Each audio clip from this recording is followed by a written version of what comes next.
I'm Francis Dearnley, and this is Ukraine, the latest. Today, as Putin rebukes Western pressure to attend peace talks in Turkey alongside President Zelensky, we look at the significance of the delegation he's sending instead. Who are its members, and why are diplomats calling them an insult? Plus, we hear about the new monument to Stalin in Moscow, and how, far from slowing down, the Russian military machine is ramping up. Bravery takes you through the most unimaginable hardships to finally reward you with victory. Russia does not want peace. Mit unserer Hilfe für die Ukraine auch unsere Freiheit und unsere europäischen Werte. If I'm president, I will have that war settled in one day, 24 hours. We are with you, not just today or tomorrow, but for 100 years. Nous ne pouvons pas, comme Européens, laisser gagner la Russie en Ukraine. Nobody's going to break us. We're strong. We're Ukrainians. It's Thursday, the 15th of May, 3 years and 81 days since the full-scale invasion began. And today, I'm joined by our Associate Editor of Defence, Nicholls, dialing in live from Istanbul, our Brussels correspondent, Joe Barnes, and James Kilner, former Russia correspondent for The Telegraph. But first, over to Dom for a quick update on the military situation. There'll be quick updates because I'm not the focus today. Horror of horrors. Russia still pushing hard on that road just northeast of Pokrovsk.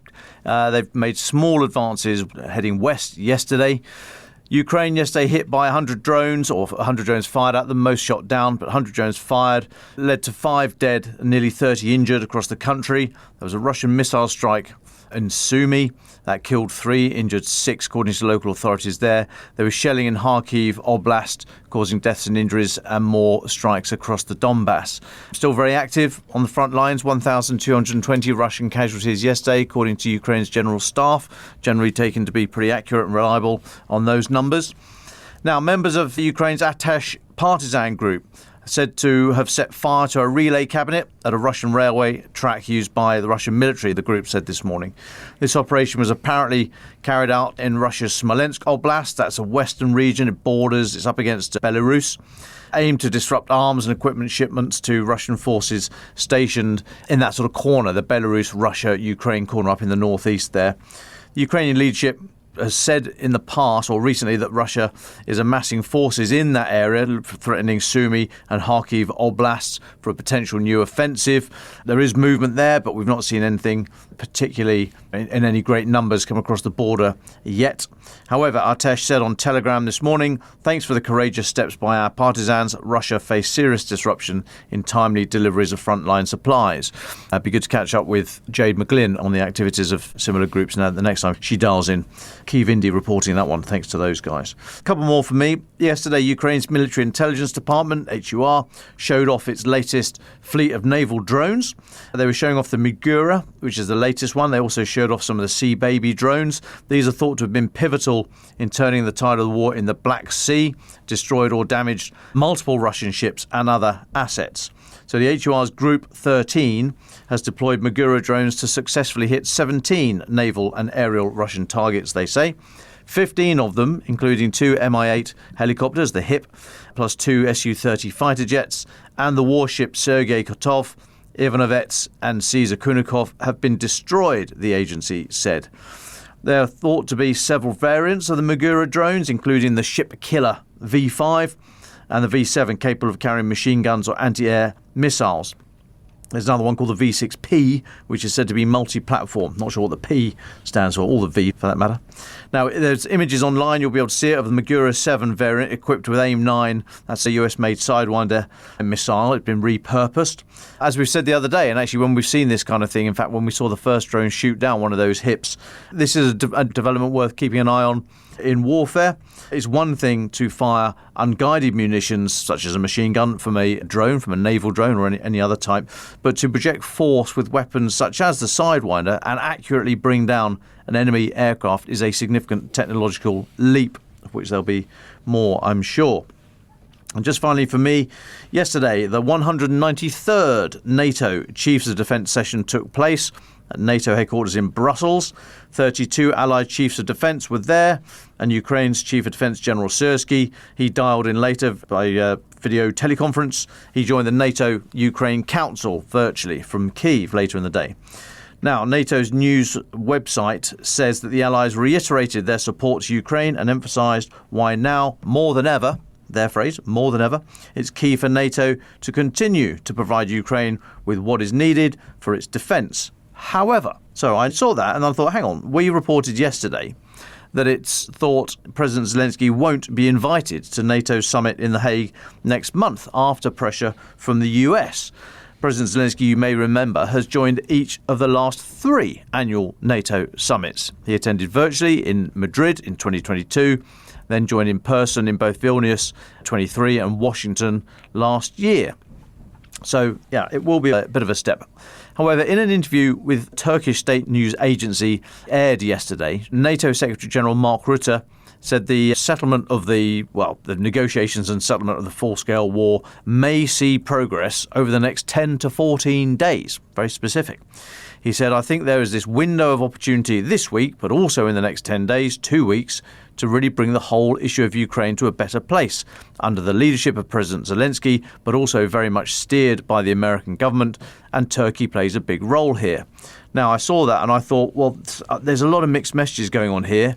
You know, your website says you're going to do what's needed for Ukraine's defence, and you're talking about the leadership of President Zelensky, but now for the first time in 4 years, it's looking like you're not going to invite him to your summit. And then that phrase, when it says steered by the American government, I just wonder if the word steered is appropriate for NATO Secretary General to say. I mean, obviously, America is a massive force in NATO. Supreme Allied Commander Europe is always an American. Huge force. But to suggest that they are absolutely driving the organisation, they're steering things, I just thought that was a perhaps unguarded word, or maybe Mr. Rutte wanted to choose a different word. I don't know. I might be reading too much into it, but that caught my eye. And that's us briefly up to date, Francis. Well, thanks very much, Dom. Now, after days of fraught speculation, we now have official confirmation from the Kremlin that Vladimir Putin will not travel to meet Volodymyr Zelensky in Istanbul today for peace talks. Moscow confirmed that last night, saying instead that they would send a delegation to the country as part of various summits taking place in Turkey. Now, James will talk us through the delegation that Moscow has sent later, which appears exceedingly junior, doesn't even appear to have Foreign Minister Sergei Lavrov as part of it. And then we'll hear from Joe Barnes shortly, who is in Istanbul on the machinations overnight and this morning. Officially, I'm not aware of the Russian level of representation, said Zelensky on the tarmac as he landed in Turkey this morning. But from what we've seen, they look like stand-in props. We need to understand what their mandate is, whether they are capable of making any decisions themselves, because we all know who makes decisions in Russia. Now, a friend of the podcast, Christopher Miller of the Financial Times, says that as things stand, there has been no change in the Ukrainian plans since Tuesday. He writes, Zelensky's office confirmed to me, and the president himself just said after his plane landed in Ankara, that he'll meet President Erdogan and then decide whether his team will meet the Russians in Turkey.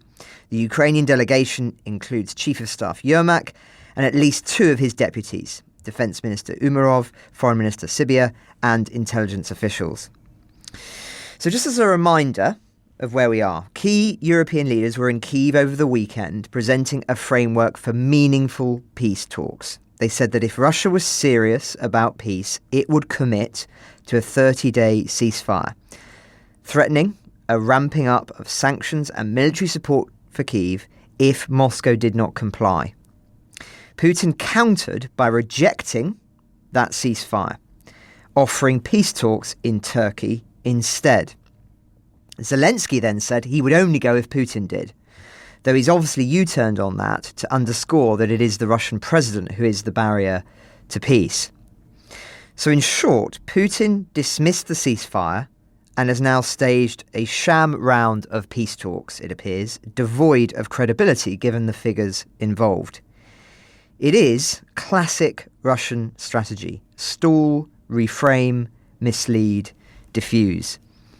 Much of this theatre was designed to show the United States that Putin wasn't serious about peace talks. But rather than stirring anger in President Trump, who some speculated would travel to Turkey after his trip to the Middle East this week, when he was asked if he was disappointed that Putin wasn't going to Turkey, he said this. No, I didn't anticipate. I actually said, why would he go if I'm not going? Because I won't going to go. What I wasn't planning to, but I would go. So I wasn't planning to go, and I said, I don't think he's going to go if I don't go. And that turned out to be right. 4 candles. Now, your guess is as good as mine as to what he means there. I think he's saying that I never thought Putin would go if I didn't go. But then Putin was never going to go unless Putin thought Trump was serious about the threats of sanctions and weapon support that Ukraine's allies, including the US, were reportedly working on unless there was a ceasefire. Something which Trump then suddenly said over the weekend was unnecessary for the talks to take place in Turkey. So sorry, have you got all that, Dom? Yeah, anyway. So that's where we are on that. Europe will, of course, now have to carry out its threats. But there is a mood of pessimism in many European capitals this morning. British Foreign Secretary David Lammy criticised Putin for sending a low-level delegation to Turkey. And a senior MP in Friedrich Merz's party in Germany has said they have low expectations of a breakthrough. But how likely was such a breakthrough really? Many would say that all of this just underscores what those of us following this war since it began have argued all along. Russia will not stop unless it is compelled to stop. And there is simply no sign of that. Further to the report we cited a few days ago of a new explosives factory being built deep inside Russia, the Financial Times reports that Ukrainian intelligence officials believe Russia is gearing up for a larger offensive, moving forces to key hotspots on the battlefield rather than signalling a readiness for peace talks. Then there was a piece in The Economist a few days ago into what they called Putin's secret arms empire, where, to quote them, they consulted a Western company which uses artificial intelligence to sift through data from a variety of mostly commercially available sources. This shows how the number of electronic devices, such as mobile phones, present at an industrial site has changed over time. The data capture only a fraction of total devices, but they serve as a proxy for the level of activity. And there are signs of Russia's hyperactive defence industry.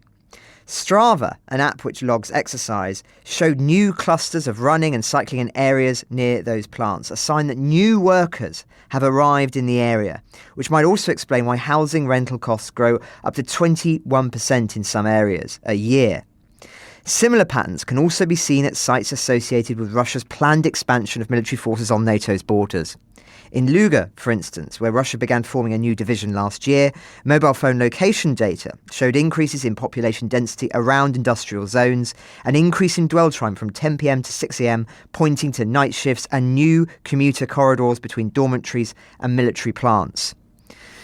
So that's The Economist there, and we'll link to that piece in the show notes. Now, just a couple more updates. Yulia Svyridenko, First Deputy Prime Minister of Ukraine, has said that Kyiv has now finalised all internal procedures required to begin negotiations on Cluster 1 requirements for joining the European Union. The government has adopted detailed reform roadmaps on justice, public administration and democratic governance, she said. This work reflects months of preparation across ministries and close coordination with our EU partners. I want to thank the European Commission for its consistent support and engagement. Ukraine is not waiting. We are moving. Our EU future is being built step by step through serious reform, disciplined policy and shared commitment. Great things are happening. Now, as we've discussed many times, the likelihood of Ukraine joining the EU in the short term is slim. But these kinds of processes are still significant and a marker of Russia's failure of one fundamental aim of this war, to cleave Ukraine away from the rest of Europe and back into its own orbit. Moscow's attempts to undermine the credibility of President Zelensky within his own country have also apparently failed. A poll published by the Kyiv International Institute of Sociology has found this week that his trust rating increased from 69% in March to 74% in the first half of May, his highest rating since December 2023.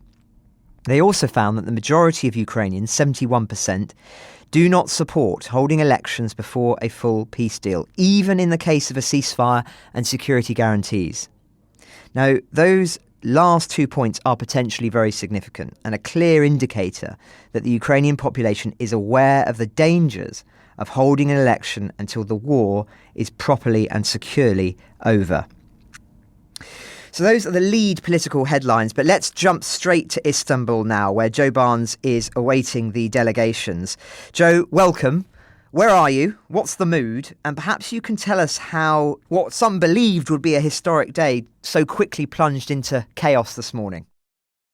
Yeah, hi folks. I am stood here on the banks of the Bosphorus. There's a pleasure boat sailing across over to the Asian side of the city where east meets west here in Istanbul. And then bang in front of me is the Dolmabahce Palace, a government palace and tourist attraction, but it's set to play host to the talks today. There's currently a big wooden gate. It is slammed shut and a lone armed guard watches over it. No signs of the Russians. There are plenty of Russian journalists milling around. They expected something semi-serious to happen today here in Istanbul, enough to travel. Plenty of Turkish journalists. Seems like just me from Britain. So I travelled with a degree of scepticism, but enough sort of knowledge that something could happen today and it could be one of the most historic days since the start of the full-scale invasion. But it quickly became apparent when Russia published its delegation that would travel to Istanbul for these talks, and as we described it, low level, but some interesting faces. And I will focus on one of its members and its apparent leader, Medinsky. Ukrainians knew as soon as he was shown to be heading up the Russian delegation that Russia wasn't serious about these talks. It was completely, as Zelensky alluded to, performative. It was a big show aimed at showing that they were still interested in these talks, but not enough to send Putin to Istanbul. Medinsky, for those who don't know, if you cast your mind back to the talks that happened in Belarus, there was rounds in Turkey at the beginning of the full-scale invasion, sort of March, April 2022. He was the guy who was leading that delegation, which was basically trying to negotiate Ukraine's capitulation. The deal on the table at the time would have limited Ukraine's armed forces to a minuscule number. It would have forced Ukraine to hand over its tanks and artillery to Russia. It would have blocked any chance of NATO membership, but also EU membership, and essentially brought Ukraine into Russia's sphere of influence once again. So as soon as his name appeared and was published by the Kremlin last night, sort of Ukrainian officials that we've spoken to were basically saying, look, we know exactly what they're trying. Rather than a performance or an attempt, it's also should be seen as an insult to us, because that's essentially proving that Putin has not changed what he is seeking since those initial talks at the beginning of the full-scale invasion. They acknowledge that this delegation travels with no mandate to negotiate on behalf of Putin. So again, there's no point essentially meeting. Zelensky has said as much in Ankara, as Francis alluded to. When he was leaving the talks with President Erdogan, he was asked, have you got a message for Putin? By, I think, a Sky News journalist. And in English, he replied, I am here. That is a very clear message. So for now, we have no peace talks. We are hearing, and that time has now elapsed from officials on the ground, that something that the Russians apparently asked the Turks if they could move the talks back to 3 p.m. I've still not seen a delegation arrive at the venue. So where do we go from there? The Ukrainians, apparently, I don't think Zelensky is going to travel to Istanbul, but apparently his delegation led by Yermak could still travel. They may still meet the Russians and basically to hear the Russians out and see what they want as the price for a ceasefire. And then at that point, it's basically up to the Ukrainians to go to Trump, probably via General Keith Kellogg, and basically say, look, we've agreed to your proposal for an unconditional ceasefire. We've backed that from the start. The Russians are placing all of these conditions on their sort of side for agreeing a ceasefire. We think it's time for you to carry out your promise of massive sanctions on the banking and oil sector, potentially ramp up military support for us. But whether that happens is to be foreseen, because I'm sure the Russians will say something along the lines of, look, we are serious about peace. We sent a delegation to Istanbul. Why would we send our President Putin, if we didn't know the Ukrainians were serious about sitting down with us and talking about peace and what they call the reasons for the war and their invasion?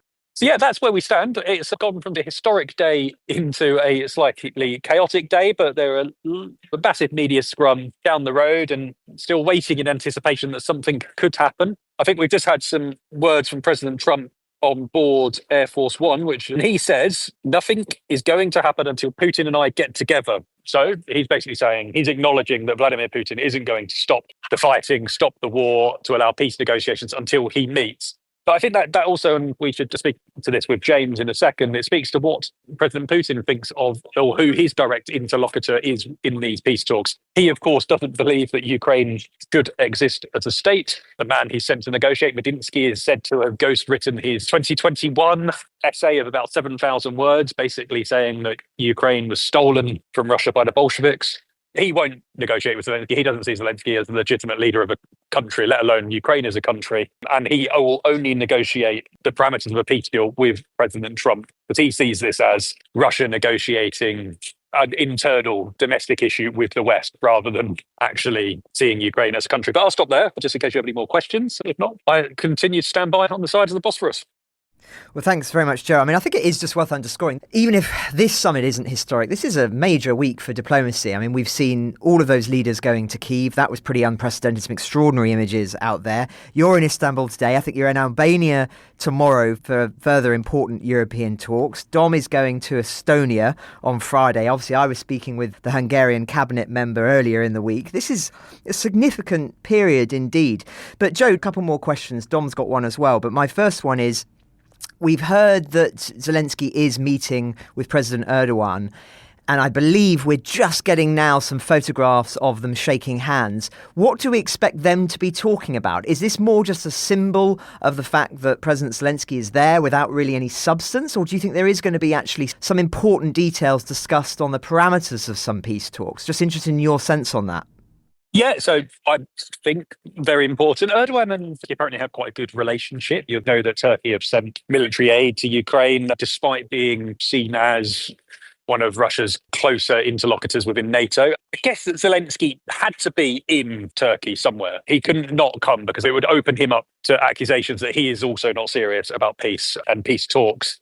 My understanding is that he travelled to Ankara to meet Erdogan, basically because Turkey, as well as America, is acting as a mediator in these talks. So he is setting out to Erdogan, who is his direct counterpart, his terms of engagement when it comes to if there is a discussion between the Ukrainians and the Russians. And I understand that's what the Russians would be travelling to, and that's why they asked to delay the talks earlier with Turkish officials, is essentially because they want to meet with the Turks to discuss their basically demands and terms of engagement before they sit down. But yeah, it's a massive week for diplomacy. Everyone from the UK, Ukraine, EU, US, Russia are all trying to get certain messages across and trying to basically get one up on their foot. We can call them enemies at the moment. And that's ultimately is going to be how this week ends, is how well either President Zelensky or President Putin manage to convince Donald Trump that they're serious about following his plan. And as I think we were saying earlier in the week, Francis, it's Donald Trump can change his mind at a flick of a switch. So we're basically waiting on him. The ball is in his court, as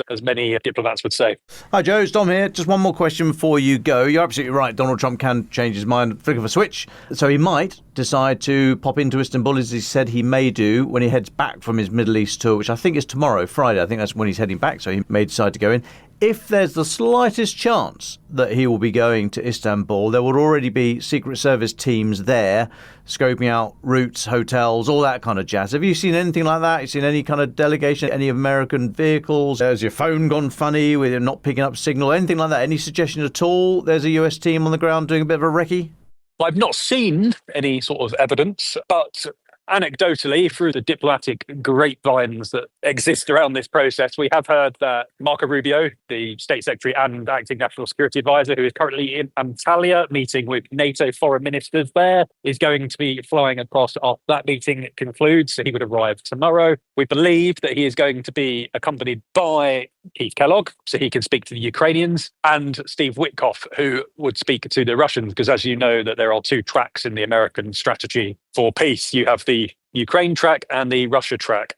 And then eventually they will slam together. And this was what had been hoped for today, tomorrow. So, yeah, look, there's still an air of expectation that something could happen. It's not being completely ruled out. I think the Kremlin have recently said, look, there are no plans for Putin to travel. And actually, I'd be more interested to see if we could see the Russian Secret Service, because he is notoriously conscious about his own security and own safety. So his trips abroad are planned absolutely meticulously. And it is unlike Putin to travel anywhere at the drop of a hat. He plans his trips weeks, if not months in advance, so he can be assured of his safety. And this meeting has come up in a timescale that doesn't allow for that level of planning. So that's one reason why we probably won't be seeing him in Istanbul. But if the stars align and Trump flies in, he may feel like his hand is forced to, if it means avoiding the West, America, Europe, ramping up support for Ukraine and putting more pressure on Russia through sanctions, because he is essentially, as we believe, trying to string out this war as long as possible because his side are on the ascendancy, and he won't want to see anything happen that will prevent his ultimate war aims from being damaged further. Well, thanks very much for that, Joe. And just in case you were wondering at home, Turkey is not a signatory of the Rome Statute. So even though they follow many of the principles of the International Court, they would not be obliged to arrest Putin were he to arrive, which of course is why Turkey is often considered this neutral ground for peace talks and why people have been speculating it is at least hypothetically possible that Putin could attend. But for all of the reasons we've talked about today and Joe has just articulated, it's exceedingly unlikely that he will go to Turkey today or tomorrow, I think. But let's bring in now James Kilner, our Russia expert, looking at the domestic scene in the Russian Federation, but also looking at these attendees of this delegation. James, welcome back. Joe was talking there about one member of the delegation, a particularly controversial figure for the Ukrainians. But I wonder if you can perhaps talk a little bit more about that and the other people who are part of this and what it tells us about how seriously Putin is taking these peace talks in Turkey. Welcome back. Hi, Francis. Great to be back. Obviously, a good day to be on your podcast as well. Very interesting turn of events this week. So, as Joe was saying, this delegation that Putin has sent from Moscow down to Istanbul for these so-called peace talks was greeted in the West with a lot of skepticism, mainly because it's headed by Vladimir Medinsky. He's this former culture minister. He's an official aide to Putin, his former culture minister. He's the chap that Putin turns to when he wants a bit of hardcore propaganda done. He's head of this society called the Russian Military Historical Society, and he's been very influential in rewriting textbooks, etc., to promote Putin and his war in Ukraine and to ram home the idea that Ukrainians, according to the Kremlin, are all Nazis, etc. He's a sort of the sly, cunning, right-hand man in many ways that Putin turns to with these particularly thorny, knotty propagandist issues. He's known to be a hardcore nationalist and really believes in the greatness of Stalin. He's been one of the guys who's been pushing Stalin statues to rip around Russia, etc. So a hardcore choice of peace negotiator. And very importantly, as Joe said, he was also the lead choice for Putin's team in 2022, in the first couple of months of the war, who, when again there were failed peace talks in Istanbul, I remember reporting on it for The Telegraph at the time. Now, this connection, and this can't be stressed strongly enough, Francis, is being very hyped up, very heavily played in the Russian media. The fact that Medinsky is going down to lead the peace talks with Ukraine, and this particularly strong angle that the Russian media is reporting on, that this is a continuation of the peace talks that collapsed in May 22. So they're not seeing this as a separate peace talks, they're seeing this as a continuation of those peace talks that collapsed 3 years ago. They're very heavy-handed in blaming Ukraine and the West for the collapse of those peace talks.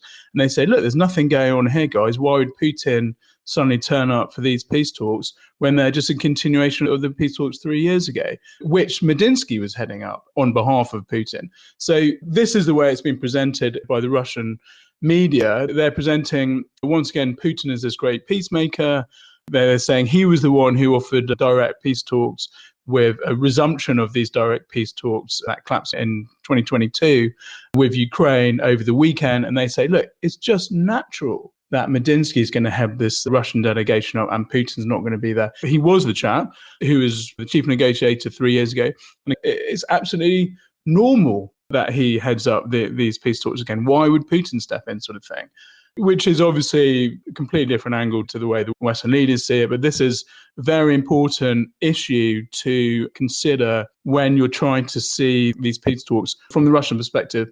Putin's whole play this last week and with these peace talks in Istanbul now is really about impressing his domestic audience and showing to them that he is this peacemaker. If the Kremlin throws around signals all the time about this sort of thing, and if you remember that very well-timed so-called through the keyhole look around Putin's private apartment in the Kremlin a week or so ago, or 2 weeks ago, featured very prominently that portrait of Alexander III, the 19th century Tsar, who was known as the peacemaker because there was no major wars during his reign.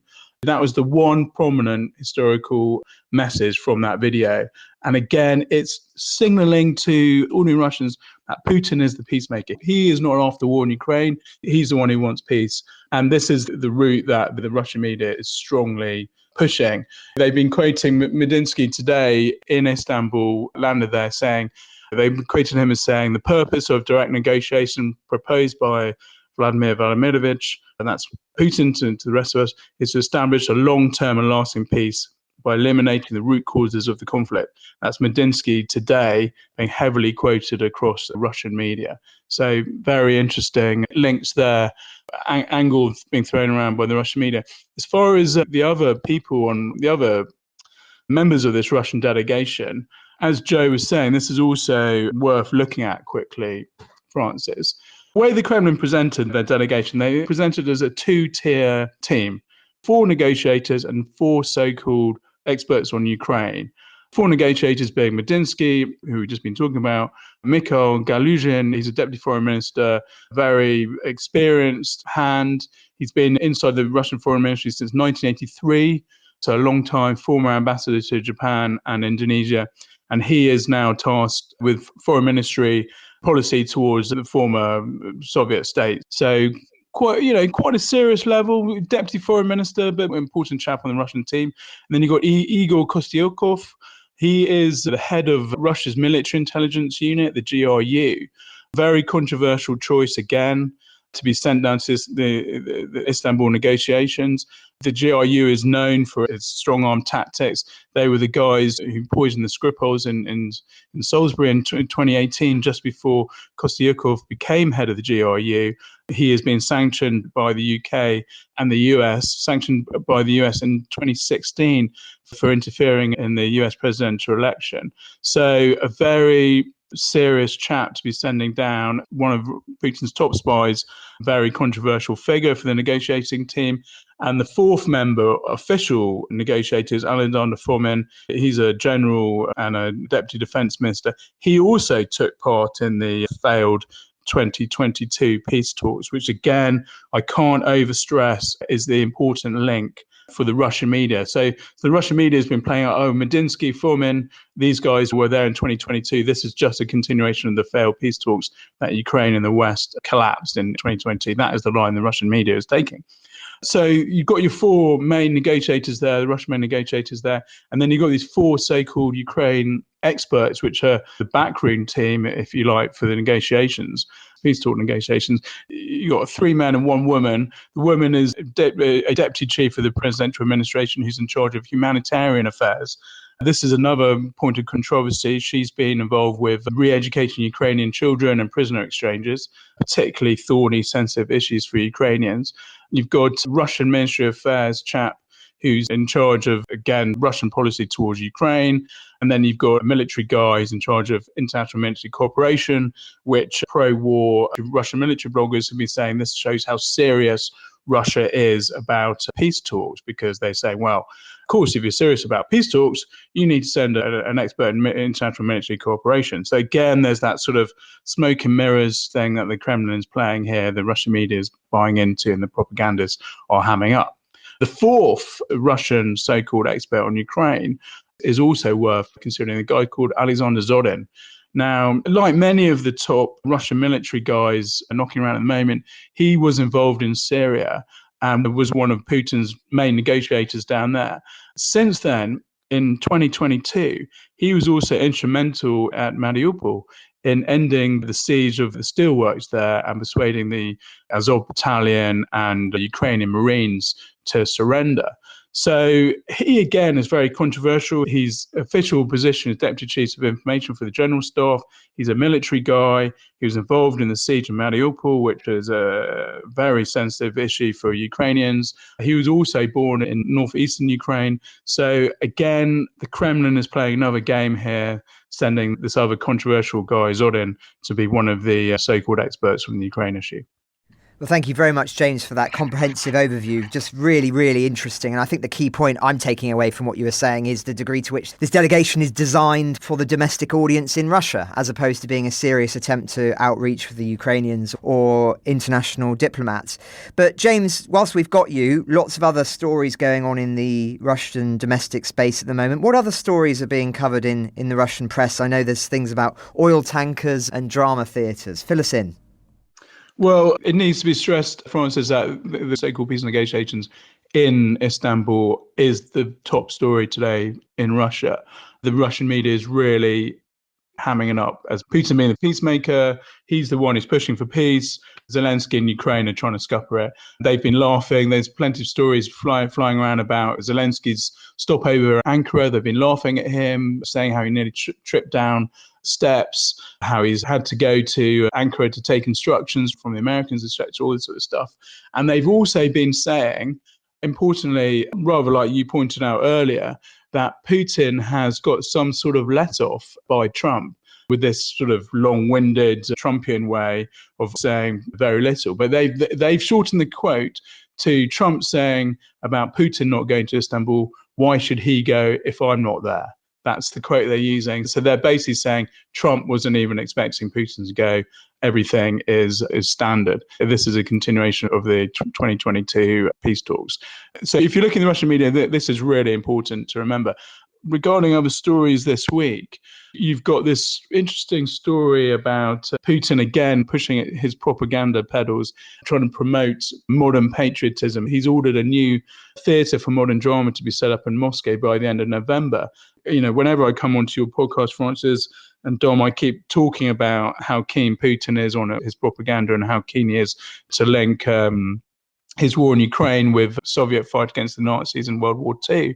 This theatre, which is ordered to be set up by the end of November, is a modern drama theatre which is wholly designed to promote a patriotic angle. And again, he's gone to his big hitters to get this done. He's ordered the mayor of Moscow, culture minister, and again, Medinsky to get this project up and running. So a serious project there.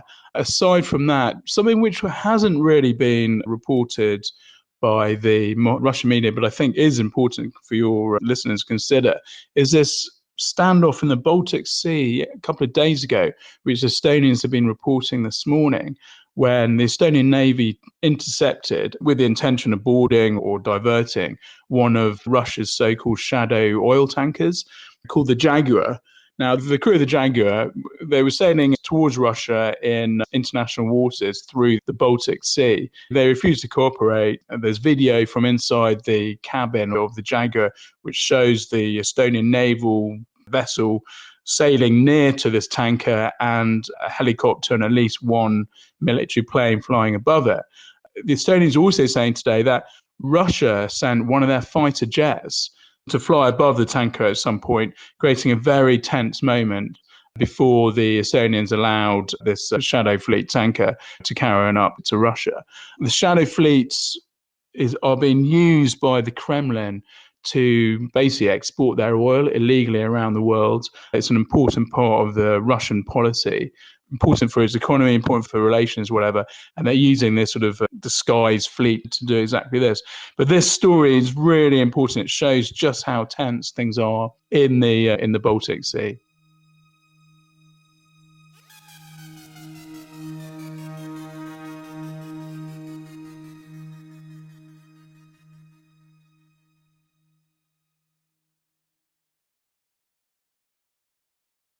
The troubles in Northern Ireland are raging. Civilians find themselves caught in the crosshairs. My father was covered in blood.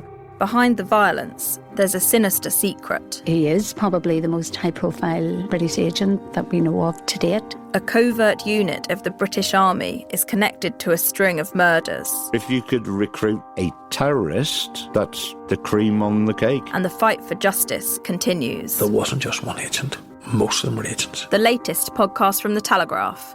I'm Cara McGugan, and this is Bed of Lies. Search Bed of Lies wherever you're listening to this.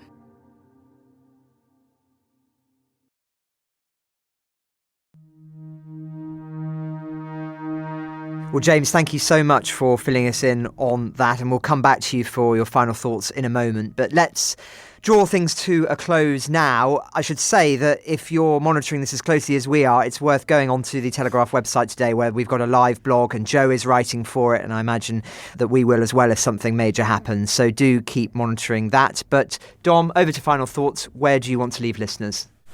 Thanks, Francis. I'll just point you to the US-based political website, The Hill. Now, they say that bipartisan bill that we've spoken of a little bit recently, that bill to levy sanctions on Russia if Putin is shown not to be serious about negotiations, they say has got greater support than we thought. So the last thing I saw from them said that Senator Lindsey Graham, Republican from South Carolina, has teamed up with Senator Richard Blumenthal, Democrat from Connecticut, on sanctions legislation that now has 70 co-sponsors. And they say that ensures it would override a filibuster and also override a potential presidential veto. Now, I don't know what the numbers mean there. Why 70 gets them over the filibuster and the presidential veto? So please, to those that do know, I'd really appreciate a steer on that. But The Hill says that Senator Jean Shaheen, who's a Democrat from New Hampshire, she's the ranking member of the Senate Foreign Relations Committee, said it's her understanding that officials in the White House do want to see that Graham Blumenthal sanctions bill go to a vote. So that might be an interesting development if it is seen that Putin is not serious about these negotiations. But I would appreciate a steer on those numbers, folks, if you're able to. Thanks. Thanks very much, Dom. Yes, if you're in Washington and have some insights on how the mood in the Hill is shifting, then we'd be very interested to hear your perspective. But before we go to James Kilner for the very last words of the day, Joe, if you're still there, where do you want to leave our listeners? Still there, still on the banks of the Bosphorus. I've moved slightly up because I've eyed a nice looking kebab shop that I'm going to go and have a spot of lunch at while I start writing. Interestingly, and just reflecting on what Dom has just said, Lindsey Graham, where is he at the moment? His Twitter account seems to put him in Turkey. So he is following this just as closely as anyone. And that massive package of sanctions that he has readied in the Senate, in the House, is he watching events more closely than some? And we know he has the ear of Donald Trump. Will he be saying to Donald Trump, maybe it's time. You've been played like a fiddle by the Russians. Now it's time to show them what you're made of. But I'll leave that with Lindsey Graham. I don't think anything is going to happen today. We're now closing in on 4 p.m. local time. No sign of this Russian delegation. Ukrainians, if they are, they'll be flying over from Ankara to Istanbul. It's a busy city to navigate, so they won't be here until the evening time. Will they meet in the evening? Potentially. But the Ukrainians that we've spoken to today, they don't seem to have much optimism that while they're saying they're willing to talk to the Russians, that anything's going to happen today. So I think it's all eyes on Istanbul tomorrow, where something could happen again. But again, not much optimism. The prevailing thought is that this is all performative and we've been dragged to Turkey to be part of the Kremlin's attempts to string Donald Trump along. I'll be tomorrow. So tonight I'm heading over to Albania, unless anything bombshell happens here in Turkey, where dozens of European leaders, sometimes up to 50, will be meeting as part of the European political community. Keir Starmer's going to be there. But I imagine that Ukraine and these talks in Istanbul and in Ankara today will be the main topic of discussion. So if you're in need of some updates, I will come on tomorrow. And with that, I'm going to go and try and source myself a doner kebab. Well, thanks very much.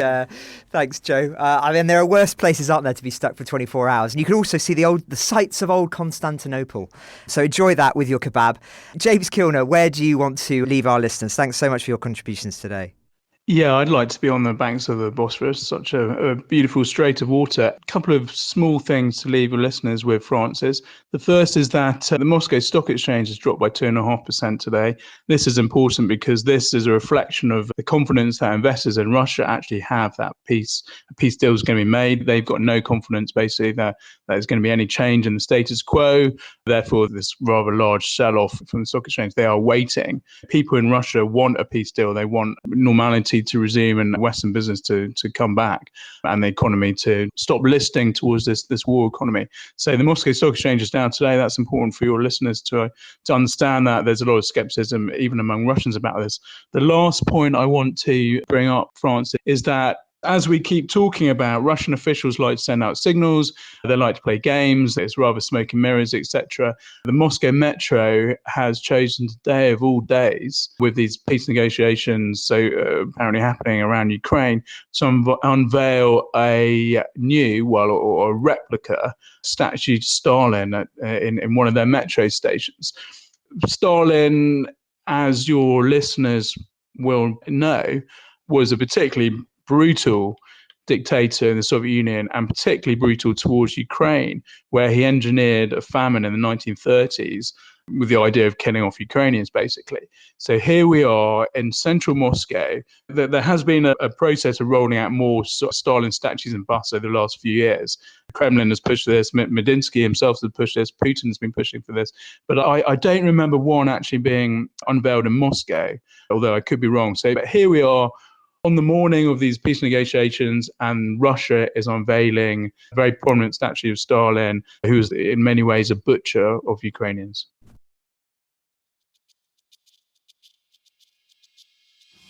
Ukraine the Latest is an original podcast from The Telegraph, created by David Nicholls. To support our work and stay on top of all of our Ukraine news, analysis and dispatches from the ground, please subscribe to The Telegraph. You can get 1 month free, then 2 months for just £1 at www.telegraph.co.uk/Ukraine the Latest. Deploying cutting-edge technology, we also release Ukrainian and Russian versions of this podcast. These translations retain our voices and delivery so that it can reach listeners in every region of Ukraine and those parts of Eastern Europe where Russian is still widely spoken. Links to those can be found in the podcast description to this episode. You can also now sign up to the new Ukraine the Latest weekly newsletter. Each week, Dom Nicholls and I answer your questions, provide recommended reading, and give exclusive analysis and behind-the-scenes insights, plus maps of the front lines and diagrams of weapons to complement our daily reporting. It's free for everyone, including non-subscribers. You can find the link to sign up in the descriptions for this episode. We regularly have a Ukraine Live blog on our website, where you can follow updates as they come in throughout the day, including insights from regular contributors to this podcast. We also do the same for other breaking international stories. If you appreciate our work, please consider following Ukraine the Latest on your preferred podcast app and leave us a review, as it really helps others find the show. Please also share it with those who may not be aware we exist. You can listen to this conversation live at 1 p.m. London time each weekday on X Spaces. Follow The Telegraph so that you don't miss it. You can also get in touch directly to ask questions or give comments by emailing ukrainepod@telegraph.co.uk. We continue to read every message. You can also contact us directly on X. You'll find our handles in the description for this episode. As ever, we're especially interested to hear where you're listening from around the world. Ukraine the Latest was today produced by Rachel Porter. Executive producers are Francis Dearnley, Louisa Wells, and David Nicholls. My name is David Nicholls. Thank you all for listening. Goodbye.